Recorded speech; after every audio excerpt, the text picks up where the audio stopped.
Alhamdulillah Alhamdulillahilladzi anzala as-sakinata fi qulubil mu'minin liyazdadu imanan ma'a imanihim. Ashhadu an la ilaha illallah wahdahu la syarika lah, iyyahu na'budu wa iyyahu nasta'in, wa ashhadu anna Muhammadan 'abduhu wa rasuluhu as-sadiqul wa'dil amin. Allahumma fassalli wa sallim ala sayyidina wa habibina wa syafi'ina wa maulana Muhammadin wa ala alihi wa ashabihi ajma'in. Amma ba'du, fa ya ayyuhal hadirun rahimakumullah, usikum wa nafsi wa iyaya bitaqwallahi wa ta'atihi la'allakum tuflihun. Ya ayyuhalladzina amanu taqullaha haqqa tuqatih wa la tamutunna illa wa antum muslimun. Yaqulu Allah ta'ala fi kitabihil karim, a'udzu billahi minasy syaithanir rajim. Wattaqu fitnatan la tusibanna alladhina zalamu minkum khassah wa'lamu annallaha syadidul 'iqab. Shadaqallahul 'azim. Ma'asyiral muslimin wa zumratal mu'minin, sidang salat Jumat yang dirahmati Allah Subhanahu wa taala. Dalam duduk simpuhnya kita dan rasa syukur kita, mari bersama kita tingkatkan kualitas keimanan dan ketakwaan kita dengan terus menambah frekuensi ibadah kita agar tidak berkurang dan bergesernya nilai-nilai keimanan dan ketakwaan kita kepada Allah Subhanahu wa taala. Salawat dan salam semoga tetap tercurah keharibaan junjungan kita penghulu alam baginda Nabi besar Muhammad sallallahu alaihi wasallam beserta para keluarganya, para sahabatnya, dan insyaallah kepada kita semua sebagai pengikutnya. Amin ya Allah ya mujibas sa'ilin. Ma'asyiral muslimin wa zumratal mu'minin, sidang salat Jumat yang dimuliakan Allah Subhanahu wa taala. Nabi Yusa alaihi salatu wassalam pernah protes kepada Tuhannya, mengatakan, "Ya Allah, kenapa engkau timpakan musibah pula terhadap umatku yang taat kepadamu, sementara mereka itu selalu taat, selalu patuh atas setiap perintahmu, dan mereka takut atas setiap laranganmu. Tapi ketika musibah datang, engkau timpakan pula kepada mereka. Kenapa ya Allah?" Allah menjawab bahwa orang-orang yang beriman saat itu, orang-orang yang taat saat itu kepadanya, berdiam diri atas kemaksiatan yang terjadi di mana-mana. Kalau ada kemaksiatan, kemunkaran, mereka diam diri, maka aku timpakan kepada mereka. Berlanjut kepada masa Rasulullah SAW, maka ayat itu turun.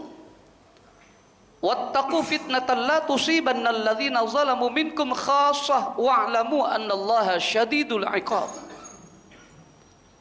Diperintahkan kita oleh Allah untuk memelihara diri kita dari siksaan yang Allah turunkan tidak hanya kepada orang-orang zalim, tetapi orang-orang yang beriman pula. Jadi hadirin, apa yang terjadi saat ini yang mungkin sering kali kita saksikan, baik di media sosial, media visual, maupun media-media lainnya, tidak terlepas bahwa maksiat itu tidak hanya sekedar kemaksiatan yang mereka lakukan, tidak hanya kemunkaran yang mereka gemar melakukannya, bahkan pemurtatan-pemurtatan yang dialami saat itu oleh saudara-saudara kita. Tidak hanya itu, tetapi orang-orang beriman yang diam diri terhadap kemaksiatan itu. Bahkan saat ini kita melihat populasi umat Islam itu seperti beramai-ramai meninggalkan agamanya, melepaskan baju keislamannya, dengan tidak lagi menengok figur Rasulullah SAW di dalam kehidupannya.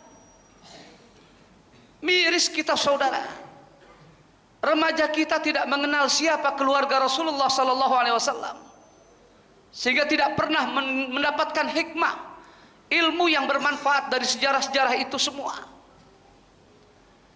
Maka satu metode yang tepat itu adalah ketika kita mengingatkan perjuangan Rasulullah, mengingatkan figur Rasulullah, Oleh karena itu Salahuddin Al-Ayyubi mencetus peringatan Maulid itu untuk mengenang, melihat, mempelajari, mengambil hal-hal yang baik dari perjuangan Rasulullah. Jadi tidak ada alasan bahwa Rasulullah tidak dijadikan figur dalam kehidupan kita. Satu contoh saja, Rasulullah memiliki kecerdasan yang luar biasa. Dapat melihat prospek ke depan. Satu contoh saja dalam sebuah kisah, Musailamah Al-Kadzab pernah berbicara sombong di hadapan Rasulullah SAW dengan kalimatnya, "Hai Muhammad, jatah separuh bumi untukmu dan separuh lagi untukku." Kenapa demikian? Li'annaka nabiyyun wa anta nabiyyun wa ana nabiyyun.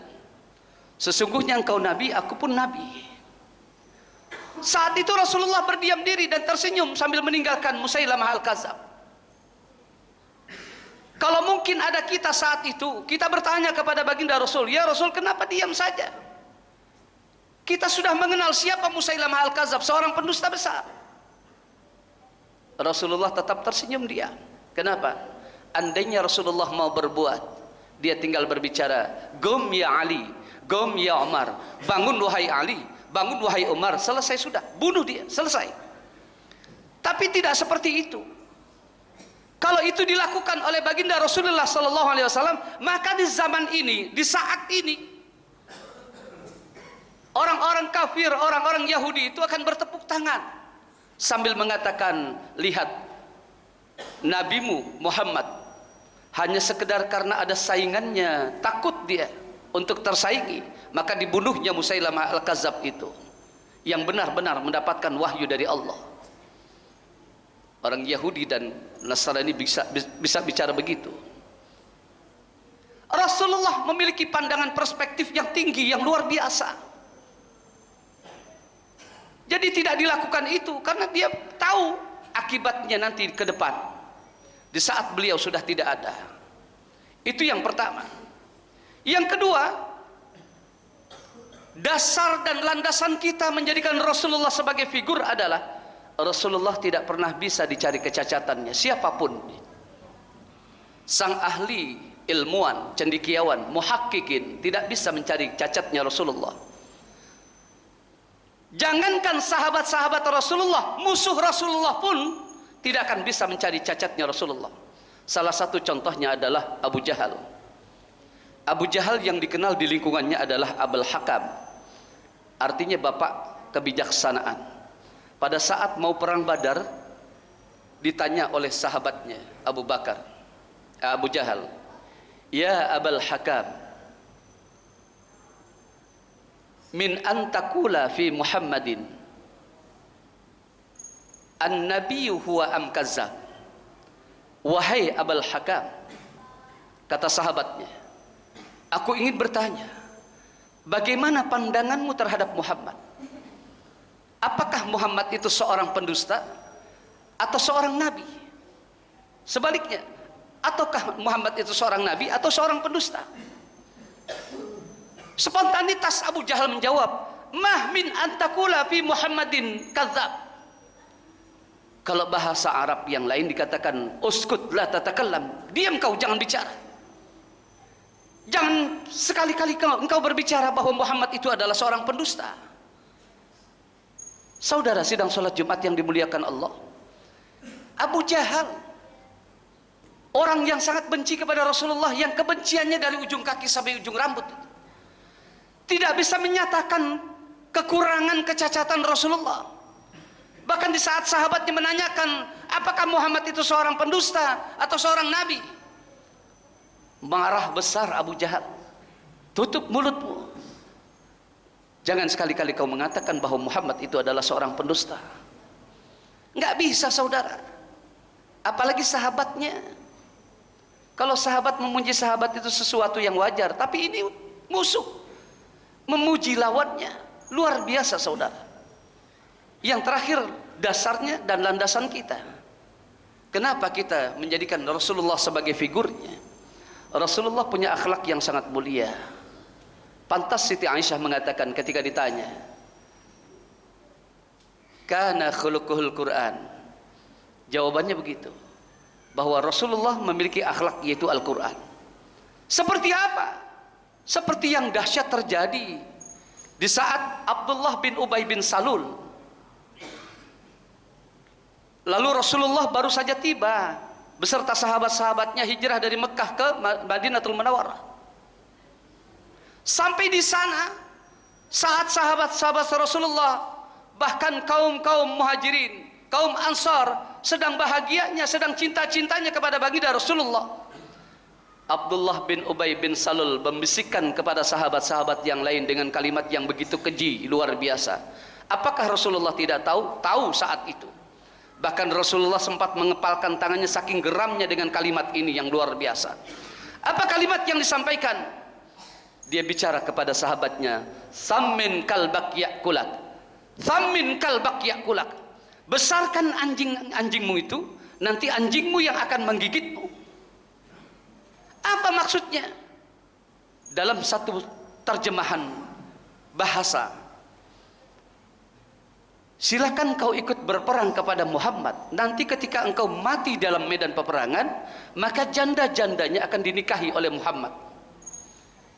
Ini bahasa yang begitu kejam, saudara. Rasulullah tahu. Bahkan ketika Abdullah bin Ubay bin Salul sakit, sang putra menganjurkan, "Wahai ayah, bagaimana kalau saya ke rumah baginda Rasul untuk meminta air supaya engkau sembuh dari penyakit?" Jawabannya luar biasa, sangat menyakitkan. Apa katanya? "Jangan kau bawa air dari Rasul. Kencingmu aku minum. Bahkan air kencingnya saya minum." Begitu, saudara. Keji sekali. Tapi kan Allah mengatakan dalam Al-Quran, "Wallahu ya'simuka minan nas." Allah yang melindungi hamba Allah yang satu ini dari tangan-tangan manusia yang jahil, tangan-tangan manusia yang zalim. Maka pantas ketika Abdullah bin Ubay bin Salul dalam keadaan sakaratul maut, saat itu dia berbicara kepada putranya, "Wahai putraku, sampaikan pesanku kepada baginda Rasul bahwa suatu saat nanti aku meninggal dunia, tolong bungkus jasadku dengan jubah yang bagian dalamnya." Belum sampai meninggal, Rasulullah hadir bersama sahabat-sahabatnya. Sahabatnya tahu betapa kejinya Abdullah bin Ubay bin Salul saat itu. Tapi apa yang terjadi? Ketika Abdullah bin Ubay bin Salul dengan suara yang lemah berbicara kepada baginda Rasul, "Ya Muhammad Rasulullah, maafkan saya dan mohon ridhonya, andainya saya meninggal dunia, tolong bungkus jasadku dengan jubahmu yang di bagian dalam itu." Apakah Rasulullah menolak? Tidak. Ketika meninggal dunia diberikan jubah itu untuk menutupi jasadnya Abdullah bin Ubay bin Salul. Ini sesuatu hal yang luar biasa, tidak memiliki dendam yang barangkali kalau itu terjadi kepada diri kita, sulit kita untuk memaafkan seseorang. Hadirin sidang salat Jumat yang dimuliakan Allah Subhanahu wa taala. Oleh karena itu, jangan pernah kita diam dalam setiap kemaksiatan dan kemunkaran. Dan tetap kita berpegang kepada ajaran Rasulullah sallallahu alaihi wasallam. Saya ngeri melihatnya zaman ini. Salah satu contoh kita mendiamkan kemaksiatan itu adalah ketika anak kita berkutat dengan HP. Di saat mau makan HP, setelah makan HP, mau mandi HP, setelah mandi HP, mau tidur HP, bangun tidur HP, anak kita bergelut dengan HP. Begitu pula istri kita bergelut dengan HP. Ketika azan berkumandang, panggilan sholat itu hadir di tengah-tengah kehidupan kita, mereka tidak akan pernah mendengarkan kalimat itu. Sementara kita, sang ayah, sang kepala keluarga, diam saja melihat anak itu dengan asiknya bermain gadgetnya. Sementara mereka itu merupakan perintah-perintah Allah Subhanahu wa taala. Sama kita mendiamkan kemaksiatan. Berangkat dari keluarga kita. Jangan pernah ada kemaksiatan, kemunkaran di dalam keluarga kita. Didik anak-anak kita. Nasihati istri dan putri-putri kita. Jangan biarkan mereka mengumbarkan auratnya. Ngeri hadirin hadirat sekalian. Mudah-mudahan ini bermanfaat buat kita semua. Dan mudah-mudahan kita tetap istiqamah untuk selalu mengikuti titah Rasulullah sallallahu alaihi wasallam di dalam Al-Quran dan Sunnah Rasulullah sallallahu alaihi wasallam. Semoga bermanfaat buat kita, wabil khusus buat diri saya pribadi. Inna ahsanal kalam wa abyan nizam kalam Allahul malikul alam dzil jalali wal ikram. Barakallahu li wa lakum fil Qur'anil azim wa nafa'ni wa iyyakum bima fihi minal ayati wa dzikril hakim wa taqabbal minni wa minkum tilawatahu innahu huwas samiul alim. Aqulu qawli hadza wa astaghfirullahal azim li wa lakum li sairil muslimina wal muslimat wal mu'minina wal mu'minat fastaghfiruhu innahu huwal ghafurur rahim.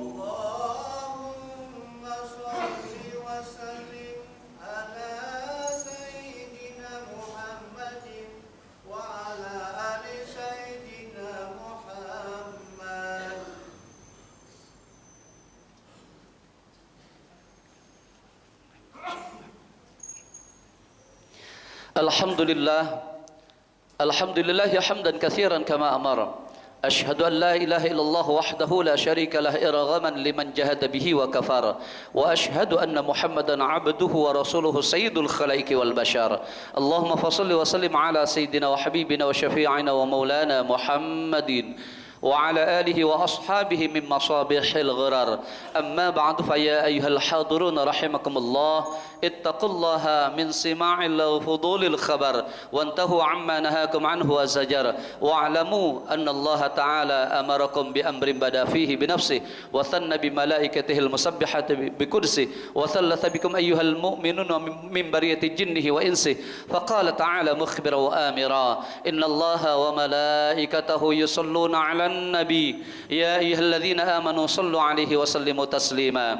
اللهم صل على سيدنا محمد وعلى آل سيدنا محمد كما صليت على سيدنا إبراهيم وعلى آل سيدنا إبراهيم وبارك على سيدنا محمد وعلى آل سيدنا محمد كما باركت على سيدنا إبراهيم وعلى آل سيدنا إبراهيم في العالمين إنك حميد مجيد. وارض اللهم أربعة الخلفاء الراشدين سادتنا أبي بكر وعمر وعثمان وعلي وعن بقية الصحابة وقرابة رسول الله وعلى التابعين وتابع التابعين ومن تبعهم بإحسان إلى يوم الدين وعلينا وفيهم برحمتك يا أرحم الراحمين. اللهم اغفر للمؤمنين والمؤمنات والمسلمين والمسلمات الأحياء منهم والأموات إنك سميع قريب مجيب الدعوات يا قاضي الحاجات يا رافع الدرجات منزل البركات.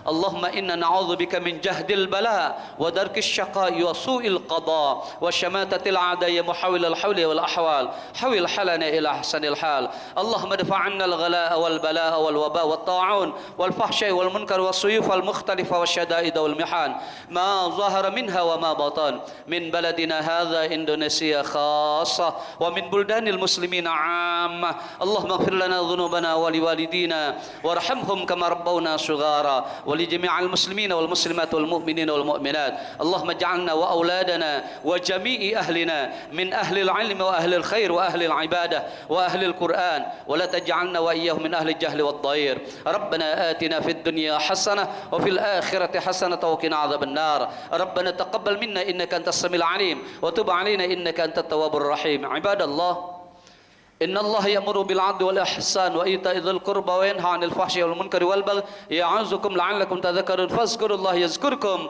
وادعوه يستجب لكم ولذكر الله أكبر والله يعلم ما تصنعون. أقم الصلاة.